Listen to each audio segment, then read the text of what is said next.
Et bah yo tout le monde, c'est le Mehdi96 avec vous. Aujourd'hui on se retrouve pour une nouvelle vidéo. Je vais essayer de faire une petite série de vidéos avec des guides débutants pour la saison 7, pour ceux qui recommencent le jeu, pour ceux qui viennent de débuter, ou même pour ceux qui n'ont juste pas suivi le patch note et les changements de la saison 7 pour avoir une idée de ce qu'il faut faire, parce que j'ai rencontré des petites choses un petit peu spéciales.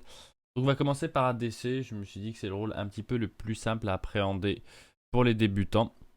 On va commencer par le build. Donc le build en ADC, il peut changer. Là, ce que je vais vous proposer, ça va être un truc assez générique, mais qui fonctionne à l'instant T où vous voyez la vidéo. Je vais essayer de faire en sorte de vous faire un guide écrit sur un GDoc qui sera sous la vidéo et qui sera mis à jour le plus rapidement possible pour vous tenir au courant au moins du build qu'il faut faire sur les ADC. Donc là pour l'instant ce que je vous conseille, c'est commencer Transcendance, rang 2, 3 potions de vie, 3 multi-potions. Comme ça vous êtes sûr de pouvoir tenir en sustain et avoir l'item que vous voulez faire plus tard. Pas besoin de faire le starter. Oui, c'est une possibilité, mais là, vu qu'on est dans un guide débutant, je vous conseille vraiment de faire comme ça. Vous finissez vos bots en premier, avant de finir votre transcendance. Même si vous avez l'argent, vous avez les 1400 gold pour finir la transcendance, je vous conseille vraiment d'aller vers les bots. La move speed est une stat très très importante qui va vous permettre de survivre plus que les dégâts que va vous donner la transcendance. Ensuite, vous finissez la transcendance, donc à ce moment-là, vous avez bot transcendance. Troisième item, ça va être la assis parce qu'il vous fait un item lifesteal, ça donne de la pénétration. La pénétration, c'est une stat ultra importante, surtout en early game. Ensuite, vous faites rage, donc directement du crit. Donc là, pour l'instant, on va récapituler. Transcendance rang 2, des potions de vie, des multipotes. Vous finissez les bots, les tabis du guerrier.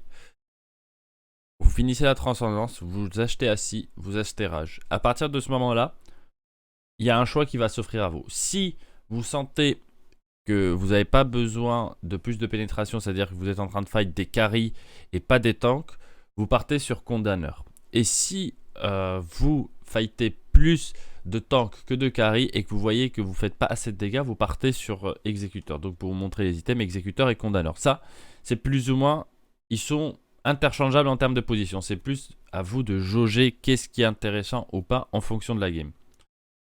Ensuite, pour le dernier item, pour ceux qui ne savent pas, il y a un nouvel item qui est l'élixir de vitesse qui vous permet de vous passer de vos bots. Donc quand vous achetez cette potion là et que vous la prenez, elle dure à l'infini.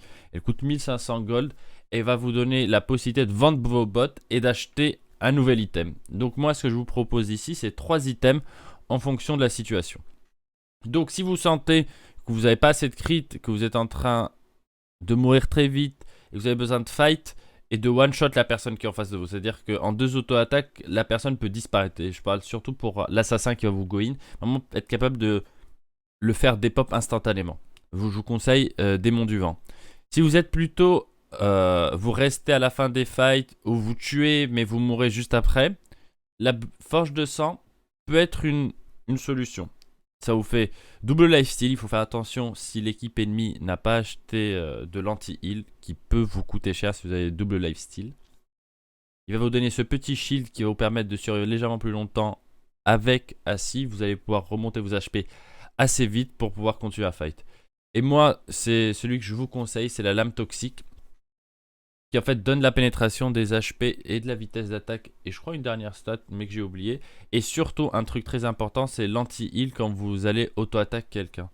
Et ça va être très très important en late game parce que tout le monde aura du lifesteal ou une façon de sustain. Et donc, dès que vous allez avoir cet item-là, vous allez faire extrêmement mal, surtout grâce à la pénétration. Donc, de façon générale, votre build finale va ressembler à un truc comme ça. Parce que vos bots vont disparaître, donc remplacés par l'âme toxique. Et en fonction de l'ordre, soit condamneur, soit exécuteur en 4 ou en 5 ou en 6. Et ensuite, en termes d'actifs, j'en avais pas parlé, c'est Beats en premier et Gide en deuxième. À part cas un peu spécial, et ça sera l'Égide en premier s'ils n'ont pas beaucoup de CC, voire quasiment pas. Et ensuite la Beats si nécessaire. Et donc là, on va parler un petit peu de la phase de lane, ce qu'il faut faire. Surtout l'early game. Donc pour commencer, vous allez ward. Pour vous demander, vous allez ward plus ou moins, c'est là où il y a les 2 étoiles. C'est soit, si vous arrivez plus vite que votre support, Quand vous sortez de la base, vous allez ward en haut. Pour avoir l'information directement de qui est en lane, qu'est-ce qu'ils font, qu'est-ce qu'ils ont build, comment jouer la lane. Si votre support a déjà ward en haut, vous wardez en bas juste au cas où s'il y a un truc sneaky qui peut se dégoupiller ou en early game la mid lane qui rotate. Ensuite vous faites le purple, il spawn à 0,20, donc à 20 secondes il va spawn, vous le faites. C'est l'ADC qui le prend, c'est un buff d'attaque speed maintenant. Et vous allez ensuite en lane, vous faites cette lane là et à partir de ce moment là, deux options, on va dire 3 options s'offrent à vous plus ou moins. Soit vous restez, vous ne bougez pas et vous faites la deuxième lane et vous passez niveau 2. Soit vous allez faire les petites harpies juste en bas. Soit vous faites les oracles si vous voyez que votre mid lane et jungle ne le font pas pour avoir la vision pour éviter de vous faire gank. Mais ça c'est rare, mais c'est possible, c'est une option. Ensuite, pour mid late game, les conseils que je vous donne qui sont importants. Votre but c'est de farm, c'est d'avoir le maximum de gold dans le moins de temps possible et être en avance toujours. Parce que vous avez une lane qui vient, vous n'allez normalement pas fight énormément. C'est assez simple comme concept, vous farmez et vous attendez mid late game. Ensuite, vous wardez pour éviter les ganks. Donc prendre la vision pour les oracles si vous pouvez, vous avez un timing. Achetez des wards, protégez-vous. Le but, c'est de ne pas mourir pour être toujours dans cette optique de rester en avance et de pouvoir aider son équipe plus tard. Pourquoi? Pour faire les objectifs. Les objectifs, c'est-à-dire vous, en l'occurrence, ça va être plutôt gold en early game. C'est-à-dire dès qu'il y a un call gold, vous suivez l'équipe. Vous finissez en fonction de l'état où vous êtes. C'est-à-dire que s'il y a une vague qui arrive et vous n'avez pas encore commencé, il y a un call gold, vous bougez à la gold. Si vous avez commencé la vague, finissez votre vague rapidement, le plus rapidement possible, pas à l'auto-attaque, et vous décalez à la gold direct. Et ensuite, en late game, vous allez grouper avec vos alliés. Ça paraît assez con, mais c'est quelque chose de très rare, parce que les ADC ont souvent tendance à vouloir protéger leur tour à tout prix, alors qu'en late game, c'est bon, la première tour, on va dire la T1, on s'en fiche. Surtout si la gold a été faite en plus, c'est-à-dire vous pouvez bouger, vous avez un petit peu plus de liberté. Vous pouvez bouger surtout pour faire le pyromancien ou le fire giant, mais il faut grouper avec vos alliés. Et donc là les dieux que je vous conseille moi, je vous ai choisi 3 qui sont assez sympathiques. J'ai évité de prendre Nice parce que c'était un petit peu l'évidence. Je vous conseille 3 dieux dans l'ordre de préférence, on va dire du plus facile au plus dur. Ça va être Chiron, Hachiman, Medusa. Je vous ai mis en bas les spells qu'il faut maxer, c'est-à-dire que dès que vous avez possibilité, vous mettez un point dans l'ult, sinon vous maxez votre 2, votre 1, votre 3 pour Hachiman et Medusa. Et pour Chiron, c'est 1, 2, 3 et votre ulti dès que vous pouvez. Vous pouvez faire ce build sur eux. C'est des personnages assez simples à prendre en main qui sont capables de vraiment faire énormément de travail en teamfight, surtout Medusa. Donc voilà, ça c'est les dieux un peu débutants et faciles à prendre en main que je vous conseille. Et pour le dernier petit tips, c'est un truc assez contre-intuitif que je vois beaucoup de gens faire.